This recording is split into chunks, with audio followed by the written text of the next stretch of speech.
আসসালামু আলাইকুম। মধ্য অসম নগাঁও জিলা কামপুৰ কচুৱা হ'বলগীয়া ইজতেমা ইতিমধ্যে কাম চলি আছে। চাব পালে এইটো হ'ল মেইন পেণ্ডেল।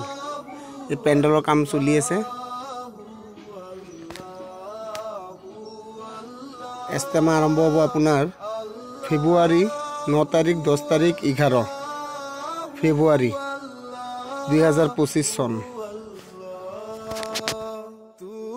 এইটো হ'ল মেইন পেণ্ডেল। এইটো হ'ল আপোনাৰ অজুখানা। ইয়াতো কাম চলি আছে। এইটো চাৰিওফালেদি কাম চলি আছে। মেইন পেণ্ডেলৰ ওপৰৰ চাইডটো আপোনাৰ বাঁহ বান্ধি কাম চলি আছে। তোৰ ভিতৰৰ চাইডটো পুৰা কাম চলি আছে।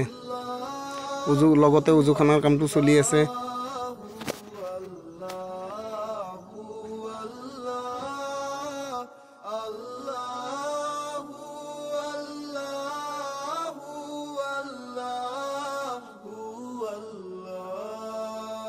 ভেবে ব্যাকুল দেখে তোমাৰ